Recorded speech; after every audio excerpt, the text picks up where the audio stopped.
আসসালামু আলাইকুম। আশা করি সবাই ভালো আছেন। আমিও আলহামদুলিল্লাহ ভালো আছি। চলেন আজকে আমি আপনাদের সাথে তুর্কির একটা সুন্দর মসজিদ নিয়ে কথা বলার জন্য চলে আসলাম। আমরা অনেকেই জানি যে তুর্কি আসলে খুবই সুন্দর একটা জায়গা, বিশেষ করে তুর্কির মসজিদগুলা খুবই খুবই সুন্দর অ্যান্ড ঐতিহাসিক মসজিদগুলো অনেক বেশি, পুরোনো দিনের মসজিদগুলো অনেক বেশি। ওদের আর্কিটেক্ট গুলা খুব খুব আউটস্ট্যান্ডিং আর্কিটেক্ট হয়, ওদের খুবই সুন্দর। যাই হোক, আলহামদুলিল্লাহ আজকে আমি আপনাদের সাথে যে মসজিদটা নিয়ে কথা বলবো সেটা একটা মডার্ন আর্কিটেক্ট। মসজিদটা দেখেই বাইরের আউটলুক দেখে মনে হচ্ছে এটা একটা পুরানো ধাঁচের মসজিদ, বাট আসলে তা না। এই মসজিদটা 2011 সালে ওরা মোস্ট প্রবাবলি আপনার তৈরি করা শুরু করে এবং 2019-এর মার্চ মাসে আর কি মসজিদটা সবার জন্য ওপেন করে দেয়। এটা একটা অনেক বড় একটা মসজিদ। যাই হোক, এই মসজিদটাতে যাওয়ার জন্য আপনাকে প্রথমেই যদি আপনারা ইউরোপের সাইডটাতে থাকেন, এশিয়ার ইস্তানবুলের দুইটা সাইড আমরা জানি, একটা হলো এশিয়ান সাইড, একটা হলো ইউরোপিয়ান সাইড। সো আমাদের মোস্ট পপুলার ডেস্টিনেশন যেটা আছে হাজিয়া সোফিয়া, ব্লু মস্ক, এগুলো সবই হলো আপনার ইউরোপিয়ান সাইডে আছে। যেটা হলো গিয়ে আমরা যদি তুর্কির মেইন এয়ারপোর্টে যদি ল্যান্ড করি তাহলে ওইখান থেকে আমাদের প্রথমে হাজিয়া সোফিয়াতে ওই এরিয়াতে থাকতে হবে টুরিস্ট জোন। তো যাই হোক, ওইখান থেকে এমিননু নামের একটা ফেরি স্টেশন আছে। এমিননুর থেকে ফেরিতে করে আমাদেরকে প্রথমে চলে যেতে হবে এশিয়ান সাইটে।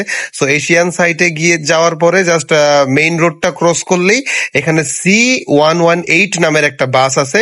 এই বাসের লাস্ট স্টপেজই হলো গিয়ে আমাদের এই মসজিদটা। এই মসজিদটার নাম হলো আপনাদের কামলিকা মস্ক। কামলিকা মস্ক বলা হয়, CAMLICA, কামলিকা মস্ক। আপনারা গুগলে সার্চ দিলেই পেয়ে যাবেন।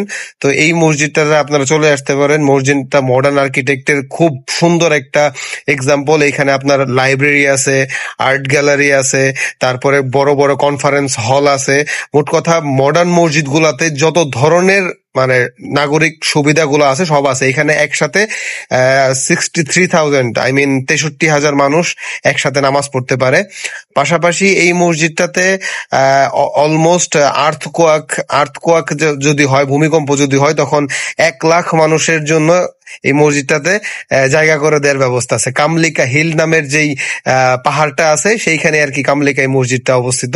এটা খুবই খুবই সুন্দর একটা মসজিদ। আপনারা যারা ইস্তানবুলে যাবেন না কেন, আমার বিভিন্ন মসজিদ ঘুরে ঘুরে নামাজ পড়ার খুব শখ আছে, যেটা বাংলাদেশেও আমি করি। যাই হোক, এখানে ইস্তানবুলে আমি সেম কাজটাই করেছি। যাই হোক, আজকে আমি শুধুমাত্র বাইরের আউটলুকটাই দেখাবো।